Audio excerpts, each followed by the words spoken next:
Hello, everyone, and welcome to Dragon Time! Yes, hello! I am Greg Tito. This is the official Dungeons & Dragons podcast, and we have an unofficial employee here hosting with us. Unofficial employees? That mean I get unofficially paid? Yeah. Cool. Well, you get officially paid, but it's not, you're the contractor. I'll take it. Cool. Yes. Hi, everybody. I'm Grav Galati. Hi. Hi. How are you? I'm good. I'm great. I'm wonderful. You have the rare gift of doing the intro for your own interview. That's wild. So I can just say anything about me? Yeah. Okay. Hi, I'm Grav Galati. I was male model of the year for 3 years running. As well as sexiest man in America. Yeah. For only 2 years. That last year, they robbed me. I know, okay. right? Yeah. The Rock? Yeah. I don't Really? think so. Again? Okay. Whatever. Anyways, right now I live in Los Angeles, and I do stuff for Saving Throw, which is a Twitch channel, twitch.tv/Saving Throw. And we've also done stuff with Wizards of the Coast, which is why I'm here. We've done right. The Broken Pact. We are about to start Season 3, but we'll talk about that later. Or do I talk about it now? Sure, talk about it now. Okay. Why not? Broken Pact Season 3 starts on September 9th at 8 p.m. Pacific time, or it might have already started by the time the podcast is out. That's true. But yeah, check it out. We have 2 seasons on YouTube, and we're also going to be doing an Eberron show pretty soon. I know. Very excited to talk about that in our interview portion because there's just, I don't know, there's something really cool about, the Ravnica stuff that's happening in Broken Pact and how you guys are going to Avernus. I can't wait to get into that. As well as, what makes Eberron really cool. We just announced Eberron Rising from the Last War, coming out on November 19th, so not that far away. And it is a huge book, 320 pages, I am told. So the size of Dungeon of the Mad Mage and the 3 core rulebook. So big one out there. I got it printed myself, and I was like, oh, it's double-sided, so it can't be that big. Nope, it was gigantic. It is a tome. It is a textbook. There is so much in there, tons of player information for a dragon-marked versions of all of the races in the player's handbook, an entirely new class. The Artificer is there with 3 subclasses, so that's the first new class that's been released for the game since 2014. Player's Handbook, right? That's insane to me. So that's exciting. Plus, there's lots of setting information about what's happening on the continent of Corvair in Eberron. It's called Rising from the Last War. So there was just like this huge conflict between these 5 nations on that continent, and you jump into as the setting, a couple years after that war and seeing what's happening. And there's a new race in there. There's the Warforged you can play as. There's 3 other races in there as well. And I'm blanking on what they are, but they're all very interesting and cool. There's Shifter, Changeling. And one more. Was it Goblinoid as a race? Because they have like hobgoblins now and stuff. I think that's right. Yeah, maybe that's what it was. I know, right? But in a nutshell, it's like those pulp adventures from the 1930s with the idea of magic as the basis of most of their technologies. So they have a lot of modern technologies you might see in like turn of the century or 1920s or 1930s literature. But all of those technologies are based on the prevalence and commonality of magic within this world, which is really fantastic. If there's a technology that existed like 50 years ago that was like electrical or whatever, you could probably put it in Eberron with magic. Like they have walkie-talkies. They're like stones of speaking, I think they're called. Basically stones with like runes on them. And walkie-talkies exist. Yeah, right, exactly. Laser guns basically Laser exist. guns. They have guns. Right, lightning trains, airships, all types of fun, amazing stuff. So much cool stuff. I'm excited. So again, that's November 19th, and it'll be in stores and available everywhere on that date. And that alternate cover looks gorgeous. If you haven't seen it yet, so good. I know. That's by Vance Kelly, who did Mordenkainen's Tomopho. So if you like that cover, you'll dig this for sure. And then we also have Tyranny of Dragons coming out, which is a republished kind of a celebration of 5 years of 5th edition. So Tyranny of Dragons was the first storyline that released with the core rule books in 2014, and there was in 2 volumes. There was the Horde of the Dragon Queen and Rise of Tiamat. Right. And so we're combining those into one volume. Making sure the introduction is a little bit easier for newer players. We definitely learned a lot from playtesting it for 5 years, and so it is kind of a smoother curve in the beginning. Lots of material that was only available online is going to be in this book. There's also a really cool gallery of concept art for Dungeons and Dragons in general, but very, all about dragons that, as far as we know, has never been seen before. So you'll see that some of the concepts for how designing the physical appearance of these dragons kind of evolved for 5th edition. That's in there, and it's got a new cover. Ooh, by cool. Hydro 74. Cool. With Tiamat on the cover. Oh. So wait, can I see this? Is it here? It is. Well, we'll show you an image of it. Okay, but cool. We've put it out there. It's on the Twitters, but you'll see it there too. So cool. Yes, that's what it looks like. That's gorgeous. Yeah, I love Hydro 74's covers, and this having the 5 heads arranged on the book just looks amazing. It really feels like a celebration of it. That's so cool. Yeah, that's really nice. And that's only available in game stores on October 22nd. Okay, wow. Yeah, so go into your local game store, tell them you want that, and then pick it up. It'll be really cool. Speaking of things you can get in game stores, we have the standing statues by our friends at WizKids. It is a 2-scale model. It's about 30 inches tall. 2-scale for miniatures. Yeah, 2-scale. Not for real life. Yeah, for the pre-painted miniatures you get from WizKids of one of the standing statues from Waterdeep. So, better late than never. Yeah, I mean, yeah. But I'm still in the throes of dungeon mastering my home game of Waterdeep Dragon Heist. Yeah. So I'm excited to incorporate that into our play. And it's not like you couldn't repurpose it for any setting, honestly. Oh, for sure. It's just a giant, you could even give it stats. I don't know if it has stats in the book or anything. It's just it's just like an architecture, right? Exactly. Yeah. So the story behind the standing stand, we did a Lore You Should Know on this, but just to recap, it was they're under the control of the Blackstaff. Okay. So whoever is controlling that, I think it's Vajra right now. She can animate these to protect the city under attack. That happened about 100 years ago. They're supposed to go back into the astral plane, but they didn't this time. So they've been in the city for about 100 years and haven't moved or done anything. So people have built around them, built in them. There's a restaurant, I think, in the Winged Man statue, which is almost looks like an Aarakocra. Yeah. There's one that I really like that is has a floating orb. So it's a statue with an orb that floats 10 feet above something, and a wizard has his sanctum inside the orb. That's awesome. Yeah, as his abode. So I think that's really cool. On the actual figure that you guys are putting out there, you could see there's a little bird's nest that you told me. So it does look like it's lived on, you know, like around. So you could tell there'd be like a little building next to it with like graffiti or something. So you could even paint some graffiti on it, Absolutely. Oh, that's a cool idea. Yeah, to make it feel like yours. More lived in. Yeah. So yeah, that's available in game stores now, as well as lots of pre-painted minis for the battle. I was going to say Battle for Avernus, but it's Baldur's Gate Descent into Avernus. Mm-hmm. Tons of devils and demons in those minis packs. We had a small little gathering here for PAX West last night, and so many people were excited to pop those open and see what they were going to get. And there was a lot of really creepy demons and devils in there. Yeah, and the War Machine was there as well. That's right. To play with that with all the removable pieces, and minis can go inside. I mean, you have it right here. It's so cool. It's beautiful. Yeah, I know. I love the Infernal War Machines, and they did a great job designing them. And those are a version of those are going to be in the Beadle and Grimm's Platinum Edition for Baldur's Gate Descent into Avernus. So I can't wait for that too, for people to check those out. I've been seeing Matthew Lillard be tweeting about sending those out. I don't think they're going to be out there when the adventure comes out on September 17th, but they'll start sending them out very soon after that. Gotcha. And I'm excited. So yeah, there's tons of stuff coming out on September 17th. So there's this adventure, Baldur's Gate. There's 2 covers for that. The alternate cover by Hydro 74, as well as Tyler Jacobson's painting of Zariel with her sword kind of behind her, which is actually on display up here in the D&D office, which is pretty neat. There's also the Dungeon Mayhem expansion, Battle for Baldur's Gate. 2 new characters, 2 new decks that you can play with in Dungeon Mayhem. Have you played any Dungeon Mayhem? I have, yeah. I got a copy of it at one of the D&D events we did earlier this year. Might have been a TwitchCon, actually. Might have been at TwitchCon, yeah. Yeah, that's where I remember it, I think.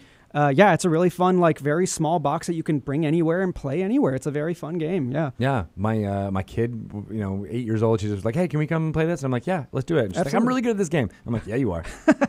So it's very easy to learn, easy to pick up, and I think it's a great way to get some D&D adventuring imagination happening in there for sure. So cool. New characters in there. Minsk and Boo as one deck. Cool. That's one character. That's great. So you can play as that tag team, and then Jahira, the shape-shifting druid from the Baldur's Gate series of video games, is also in there. Minsk and Boo is from them as well. Right. Yeah. So that's really exciting. There's also the dice set, Dice and Miscellany. Baldur's Gate Descent into Avernus that has beautiful looking dice, as well as 2 dice trays essentially that you can open up and roll dice within a felt line, so it has that nice little feel when you roll them down. Yeah. And then tons of D&D material in there. There's a map of the Avernus. Maps. Yeah. I think I got the similar one for Ravnica last year, where it was like the maps of the guild's locations and stuff. Very cool. Very helpful. Right? Yeah. So helpful as a DM, and sometimes as a player too, just having it in front of you is great. Yeah. There's the size guide in there, I think, for like how big the devils and demons are that you might encounter in Avernus. I think there's a trinket list in there too. Cool. Like just fun little flavor things that I just really just beyond the dice, which are super cool. Yeah. They have that, that red gold kind of feel to them that matches the aesthetic of this adventure. So look for that also on September 17th. Excellent. Yeah. I will.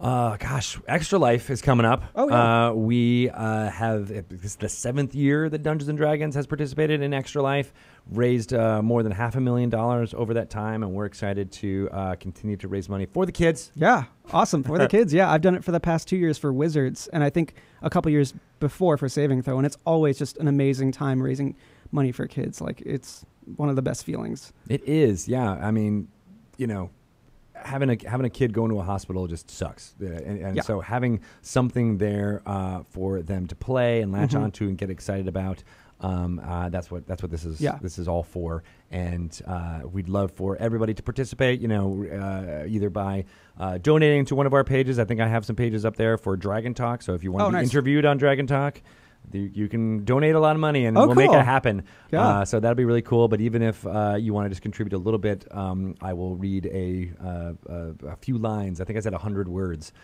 for folks to. That's a lot of words. It's a lot of words. That's a good right? deal. Yeah, right. It's $100 for 100 words. I thought, donate it for the kids, and we'll do it. Yeah, that's great. We'll do it up. And I'll be doing those closer to when we have our week-long celebration, where we'll be doing a lot of drives on the Twitch channel to raise money for stuff. And so look for people on the D&D team as well as an Adventurers League to donate to, and you'll get some other fun stuff.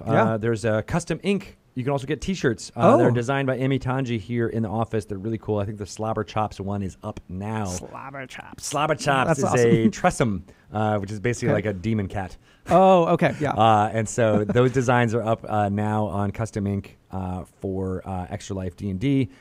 Again, designed by Amy Tanji. She's a fantastic graphic designer. She does a lot of the T-shirts, apparel, as well as graphic design for the books. And these are some of my favorites she's ever done.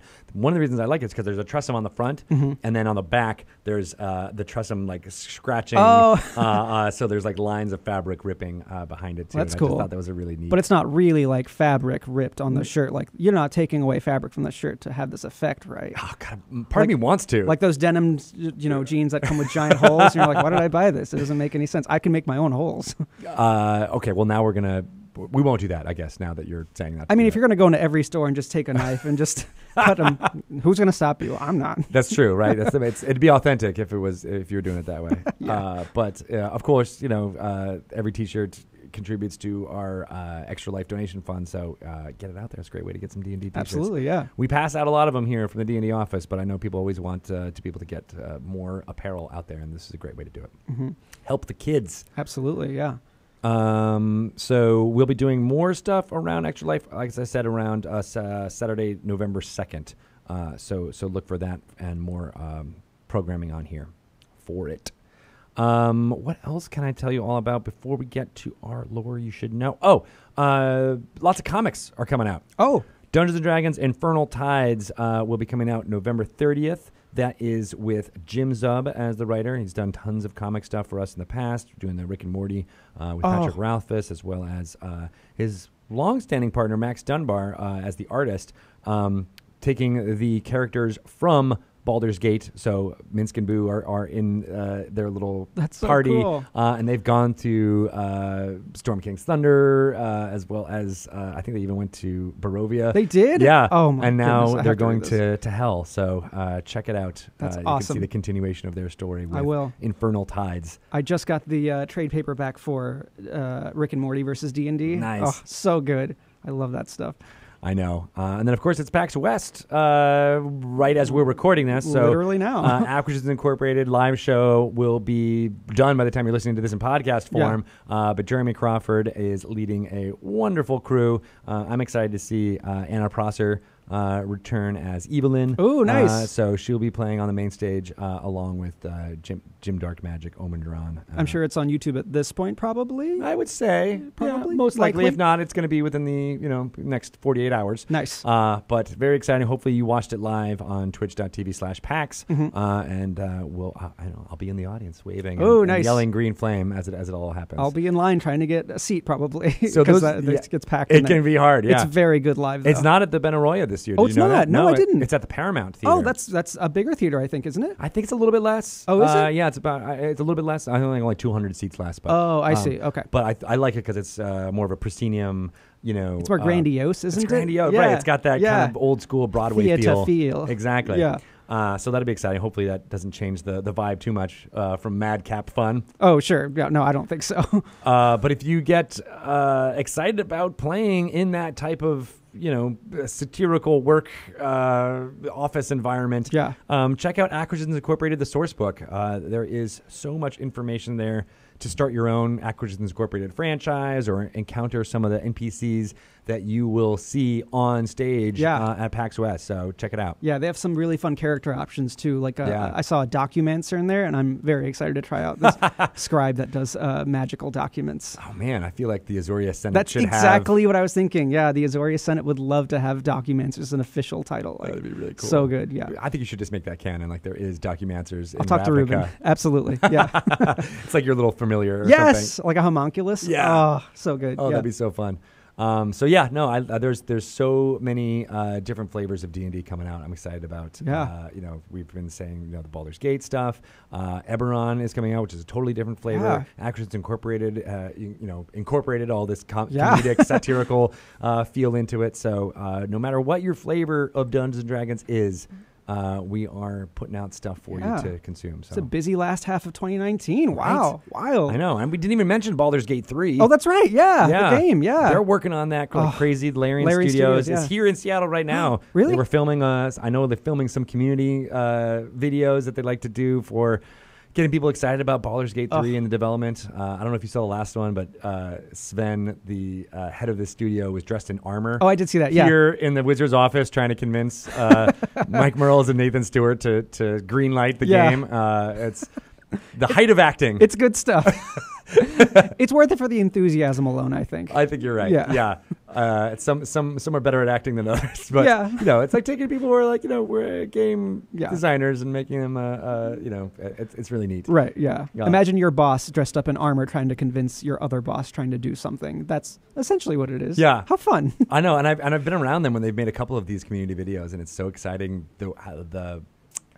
I don't know, the fly-by-night kind of nature of it. They just kind of make it up as they go along. And I just love that idea of the head of a company participating so much in these like goofy videos. And, and it really works. It gets the team really excited about what they're doing, as the leader, as well as getting the community an insight into their enthusiasm. And you're right, that is what really comes out. Yeah, it's crazy having like a boss that is like so hands-on with the products that they're developing, whereas like older companies are like, the boss just sits in his office and just signs memos or whatever. This guy is in armor, like doing something in camera. Like it's crazy. That's who we were when we were kids. We wanted to do that growing up, and they're doing it now. They're doing it. It's great. I know, right? We rule the world. Rule the world. Yeah. I dig it. I dig it so much. And they've everybody at that studio that I've met is just so passionate about what Dungeons & Dragons can do, as well as what the Baldur's Gate storyline. So I can't wait to see that the next chapter. So this is the Baldur's Gate Descent into Avernus. Kind of sets the stage for what's going to happen in that game. So cool. I can't wait. Yeah, me neither. Larian's such a good studio too. God, I know. I love Divinity, so they're gonna kill it with that one. And that's just felt like an homage to it really did. to old school D&D video games. So it's a match made in heaven for sure, or in the 9 hells. I can't tell. Oh, nice. Yeah.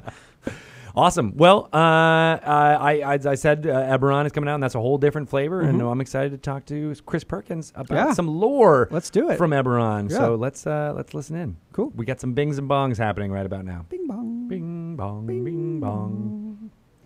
I don't know if you know this, but a lot of the music that we use for this podcast was all from the album of music that came with the Eberron Sharn source book. Hold up, wait. There was music for Eberron because I would love to have that. Yeah, we can give that to you. Yeah, I would. I because I'm having a composer make a theme for the show. Oh, dude, we got a theme. I was like, I don't think they have any music because it doesn't exist yet. But oh my God, yes. Yeah, give me that. No, there's like 12 tracks. That's great. Of like music made for Sharn, made Holy for cow, Eberron. That's where this thing is set in. Oh man, I'm so excited. All right, cool. Yeah, awesome. Well, we'll give it to you. Cool. Sweet. Yeah, it's one of my exciting things about when we were trying to figure out how to get music onto this podcast. We're like, well, we have this. Oh, cool. This is the only music that we own. Yeah. So let's just do it, and that's what we've. That's great. That's what we've been doing for. It works really well for years. this. Yeah. The bells in and out and stuff. Yeah. Exactly. That's cool.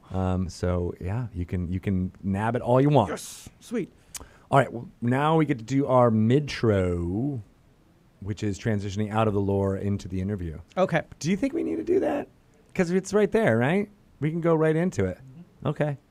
I'm getting the nod and the thumbs up from Ryan Marth. So cool. We don't need no intro. Cool. Because usually it's the way to go from that into a new segment, right? You just say, we would basically talk about what we heard a little bit and then continue on. But since we don't know what that is yet. Exactly. Right. Okay. Well, me and Shelly don't usually know what that is. Oh, you don't either? Oh, I thought it happens in a different order. But okay. Usually we'll be like, wasn't that lore great? I feel like we know so much more about lore. Wait, do you joke about it on the podcast? Be like, that was so great. Yeah, we kind of tongue-in-cheek it. Yeah. That's great. It's the way to, Cool. We're pros. Awesome. No, that is what happens in the real world too. So way to go. Because you've done some professional editing and video and stuff, right? I work in a production house that does TV shows, and that's pretty much what they have to do. We don't do as much live stuff. It's all post-production, so it's a little easier. But like when they do a live thing, that's 100% exactly what they do. We're just going to throw it to this thing that you were going to watch. And they're like, thank you for that, Jim. All right, that was so cool. Let's move on to this. Yeah. It's confidence. That's all you have to do. Just like do 100%. It with confidence, and then all that works. Yeah, that's all Hollywood is. It's just confidence. And that's why that clip, I mean, I don't like Bill O'Reilly, but like that clip of him being like, we're just going to do it. We're just going to do it live. And you're like, oh yeah, no, that feels very true to most of this production type world. They're usually very angry too. Well, at least we're not that. We're definitely not. You guys get to see the sausage get made. I don't think we've ever been angry at each other. Yeah, I don't think so. Should we? Let's get angry. What makes you angry? I can't imagine you angry. My kids yelling in my ear. Oh, okay. That actually makes me angry. Okay. Yeah. Okay. But nobody does that here. I could come over there. I could yell into the mic now, which is sort of like yelling in your ear. Yeah, but I feel like Ryan. I'm not going to do that. Could he do it fast enough? Do that. I don't know. I'm not going to do it. His hand's not even on the slider, so he doesn't even give a shit. He like wants to blow on my ears. I'm going to do it when he's not ready. The seed has been planted. All of a sudden, it'll be like, oh, gotcha. Just one weird yelp in the middle of nowhere. Did I get you? Yep. A barbaric yelp. Yep. All right, so we're not doing a midtro. It's basically outro. So outro is what we have to do. That is correct. You ready? I'm ready. You all ready for this? Always ready. We're gonna have to transition out of you talking to me though. So that's the hardest part. Okay. Do I talk in this part? Yeah. Because we already did the goodbye stuff. Right. Do I just continue saying goodbye? I think so. Okay. Yeah. All right. I don't know if there's. Let me see if there's anything else I want to add. Yeah. Let me know. Oh, right. I forgot to talk about the Essentials Kit, so I will at least hit that. That's a good idea. And maybe plug the Young Adventurers Guides, too. Noise. Because those are badass. I also want to make sure people know about Kate Welch playing on IGN for... for Game Juice? Or something else? No, it was a Baldur's Gate kind of preview session, similar to what you guys did. They recorded it, and then they're splitting it up over to 4 episodes. Okay, gotcha. Nice. Okay. That was a really great interview with you. It sure was. I really enjoyed it. Was that good? Yeah, I thought it was the best interview I've ever done, out of the 3 I've ever done. Do you feel like more informed about yourself? A little bit, yeah. Okay, yeah. Did you learn about you? I learned a little bit more about me than I knew because half of what I said was made up. So figure it out. Were you playing like two truths and a lie? Yeah. Did you figure out which one was the lie? No. Yeah. See, I'm that good. Now I have to listen back. Listen back to it. Yeah. Did you learn anything about Dungeons and Dragons? Absolutely. Yeah. I'm very excited for everything you've announced, and like I said, 2019 seems to be a very busy year for you guys. It is a busy year. Yeah. There's some things I didn't even get to talk about. Yeah. Well, go on. This is the chance. You go for it. The Essentials Kit. Yes. It is going to be available everywhere on September 3rd. Yeah, that's coming up. By the time you listen to this in podcast form, you can purchase it anywhere. So game stores, if you buy it online, if you go to your big Barnes & Noble type stores, you can get it there. It'll be exciting. It's worldwide. Yeah. Released everywhere, September 3rd. I've been playing the Essentials Kit in a couple of different venues. Yeah. Here in the office has been one of my favorites because, scheduling games is always hard, even if you're working on Dungeons & Dragons. So Absolutely. I've had one person show up to the sessions, and it's easy to play with one person. I've heard nothing but good things about this box, and there is something very excited about getting like an all-inclusive package that includes the dice, the character sheets, everything ready, just in the box, ready to go. And you could take it home to your dinner table and just play out of the box. Everything's there for you. Yeah, and it's so easy to get people into the story because it's not. The hook is essentially there's for the adventure that is with this. There's a white dragon, and he's marauding, and you don't know when or where he's going to strike.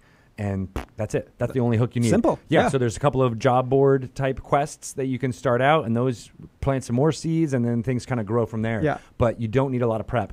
Can I recommend one thing if you guys ever do another one of these? Sure. Can you include a VHS tape of how to play this? And I would love to produce that because I loved the original from Dragon Strike, and I feel like that. I mean, and it also has to be VHS, so they have to put the effort in. Nice. They have to find a VCR. I saw. This is a bit tangential, but related. I was in a Target, and they were, they have the DVDs, things, and I was like, what? Stranger Things was being sold in Target. Oh. It was a DVD of the show. Okay. Which I, to my knowledge, is the first time Netflix has done that, where they've produced a physical copy of it. But it looks like a VHS tape. Oh, cool. That's awesome. That's where I was like, oh, okay, cool. I would buy this even if I don't want to watch it this way. I just like the collectible kind of nature of that. That's really cool. Yeah. That's awesome. I love that theming. Yeah. So, but back to your thing. Yes, let's do it. Let's make a VHS tape. Let's do it. Or like a flash drive. Can you actually do it with an Avid, thing to create an actual VHS editing bay? Yeah, you could definitely do it. Yeah, I think so. That's what I learned how to do editing a video. On what? Avid? No, it was pre-Avid. It was the reel-to-reel? Because it was two VCRs. It was two VCRs with a controller. That's essentially reel-to-reel. Yeah. Because it's the VHSs are the reels essentially. So yeah, that's wow. That was my AV Club thing awesome. in 1994, 93. Yeah. They don't do that anymore, Greg. They really don't. Just letting you know. It's all digital. So for us to get VHS copies into this would raise the shipping prices and the production. Like each box would cost $80. We're talking about a bespoke thing here. Yeah, for sure. Probably. Yeah. Yeah. So let's do it. Let's do it. Let's do it. All right. It's I'm perfect. in. All right. Let's 100%. Do it. I'm in. Okay. And it also has to be first edition D&D. It also has to be first edition. Can we do that legally? I mean, yeah. Could we release a first edition book in this day and age? Sure. Really? Not here. Let's do it. No. Oh, okay. Never mind. Okay. I don't know if that would defeat the purpose of making the whole VHS tape, but at least it would be, canon. VHS or bust, I say. I like the idea of creating something as if it was, created in 1989. Yeah. If we didn't do VHS, we could do a disc or just a URL for YouTube, like, go watch this, and then you'll learn how to play, essentially. What's YouTube? Oh, did we time travel again? You didn't tell me? You got to tell me every time. I'm sorry. Yeah, we went... Gotta go back in time. Back in time. But I like that idea, and I think honestly, what we're doing with streaming and the shows that you guys are creating, and a lot of it we didn't really get to touch on all the other stuff that Saving Throw show does. That is about dissecting these adventures and talking about prep. I love Tom Lummel and all the stuff he does about. Tom does great work. Learning how to prep as a DM, dungeon master. He has lots of information. He does seminars on how to prep as a DM, with booklets that are really, really well written and stuff. So if you ever get a chance, I think he does one at Gamehole every year, and I think he's going to do it again this year. He does like a workshop for DMs where you come in for 4 hours and he'll teach you how to do all these things for an adventure. So Saving Throw does a lot of stuff like that. Yeah. And I love that. And I think essentially, what you guys are doing as well as the greater D&D video creation community is doing what that VHS tape was trying to do essentially, back yes. then. There's a lot of more free information now compared to buying a board game with a VHS tape. But I just loved having this thing that comes in a box for you. I don't know. I know, right? But the laptop is your box. I guess. It's a very expensive box. Just saying. Can we give a laptop in every box that we sell? Yeah, right. That's next level. A netbook or something with one video loaded? With a single video. That's a VHS, open this laptop and press play. It only has 3 charges. You can watch it 3 times. I dig it. Well, that's the way to get the youth into Dungeons & Dragons. Yep, but there is another way. Okay. Which is the Dungeons & Dragons Young Adventurers Guide. Yes. That are from 10 Speed Press. Jim Zub was a lot of the writer on that, but it's Stacey King as well as some other thing with all original artwork. The artwork is gorgeous. I know. It's so good. Do you listen to Script Notes? I don't. Oh, wait, you've talked about this a lot on this podcast. That's where I've heard about it. Yeah, with John August and Craig Mazin. Yes. They're huge writing screenwriters, but they always mention D&D randomly. Yes. And they mentioned the Young Adventurers Guides. And they're like, oh, it's probably just pickup art. I'm like, no, it was not pickup art. It was all original art that I think Jim was fighting for them to do it, and they agreed. And it's a great way in to these Dungeons & Dragons concepts, kind of similar to this VHS tape that we keep referencing, but it is a way to get those things out there in a way that young kids can read. Yeah, absolutely. Yeah, it's a great way to get into that. Right. So there's 2 out now, Monsters and Creatures and Warriors and Weapons. Dungeons and Tombs is coming soon, November 26th. And that one deals a little bit more with the adventuring, dungeoneering type style of what you need to know when you're going underneath there. So I haven't seen any of the interiors yet, but I'm sure there's going to be some 10-foot poles and some gelatinous cube talk, as well as secret doors and all the stuff you kind of need to know about classic D&D stuff. And then they have one more coming out next year. March 10th, 2020. That's Wizards and Spells, all about the arcane and what you might learn from there, too. I'm glad you guys left something for 2020, because it seems like 2019 is everything under the sun at this point. Oh, my gosh. So. Yeah, just you wait. Okay. There's so much more for 2020. Yes! I'm planning it right now. Yay! Oh, my God, there's so much. But thank you again for coming in and helping out here on this podcast and introducing yourself. Absolutely. It was my pleasure. Thank you for having me. You do a good job. Thank you. Oh, thank you so much. I mean, I'm no Shelley, but... well, who is? Who is, right? Yes. She's got, such a wonderful vocal talent. She does, yeah. Yeah. I don't know. Do you do impressions? I can't. No, I really can't. I can do goblin. I can do monstrous races, but I can't do people, if that's weird, Yeah. So I could do I'm a goblin. I don't think Shelley's got a goblin, so now she's got to run for her money. If you ever need a goblin, just hit me up. All right. So what's the name of your goblin? Zit. Zit. Z-Y-T. Zit. As we're exploring... Oh, I forgot to say. I almost missed me.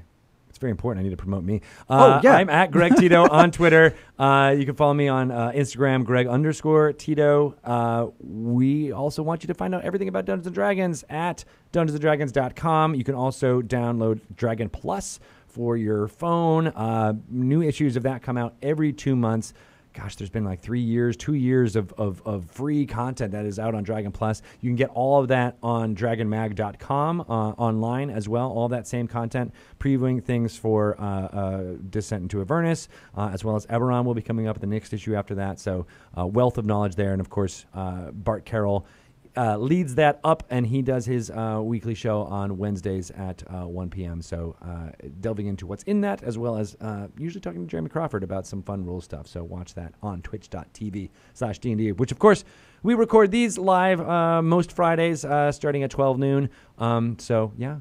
Come on in and pay attention to what's happening here on the Twitches if you're watching and listening to this only in podcast form. But those of you in podcast land, we love you, and we're really excited. We don't really make too many calls for this, but get a review, tell people about Dragon Talk, get more of the word out there, because we love to get more people into this game. Yeah, absolutely. Do it. All right. I think that's it. Cool. So, Zit, if you were going to explore this cave, what would you do? Let's see. I would probably just not go in. I'm scared of caves. I live in a swamp under a bridge. Oh, no, but I think the bridge it's falling. It's no, falling on my us. bridge! Oh, no! Ah! Oh, we're dead. That was quick. I tried to get... With these pop filters, it doesn't have that same effect. You're limiting us. God. We can't. Oh, well, that's good. That's what we asked you Now to we do. need a bridge, though. Different sound for bridge crumbling than rock crumbling. It's okay? totally different. It's very different. Less echoey. Yes, I always make the joke we need to get a Foley artist in here soon to get some balloons and whatever. To Do it live? Oh, my goodness. I love it. I love it. That would be really fun, actually, for like a streaming show. Now that I'm thinking about that, someone who is actually doing the sound effects live. We've done some stuff like that for our it's not D&D, but it's a different game altogether that takes place in the modern world. So we had like, phones and stuff as noises because it was in the 80s. Yeah. So we had like a Razr cell phone or something, and we'd use the sound. With like a flip phone? Yeah. Oh, that's a specific sound of opening up a flip phone like that. We try to be as real as possible. I like it. But I like it. Cool. Well, thanks again. I feel like I've thanked you like 40 times, but I really do appreciate it. Thank you for having me. And I hope you have a good PAX West. Yes, I'm so excited. I get to go to PAX now. Yeah, Woo, right. PAX. Partake in all of the fun. Yes, thank you. Anything specific you're looking forward to seeing there? Let's see. I think they have a big display on Monster Hunter. Monster Hunter World. The new game is coming out. Iceborne. Yeah, I'm excited about that. And Acquisition Incorporated, the game. If I can get in, I would love to watch that. But other than that, we're just gonna be exploring. Yeah. Sweet. There's a lot to explore. There's so much. It's such a big convention. Get some dice. See the magic stuff. Oh, I can't wait. I know. It's gonna be cool. Yeah. Awesome. Well, I won't hold you anymore. You're Cool. good to go. You are released. Cool. Okay. Do I just leave? No. Do I go to the table? Yeah. No, we just cut off your head. Oh. Because you're a goblin. Cool. Wait a second. Just treat goblins. Well. Everybody, thank you for watching and or listening to our crazy banter. Let's give a round of applause to Gaurav. Yay, Gaurav! Yay! We will be back in a few minutes. Well, more going to be like 20 minutes to talk to Jess Dempsey and Joey Iovino. It is going to be a fun interview, so stick around for that. And then we got Chris Perkins after that talking some lore at 2 p.m. We're going to talk about trolls and airships, not necessarily in that order. Awesome. So we're going to take a short break. We'll be back around 1 p.m. See you soon. Bye. Bye.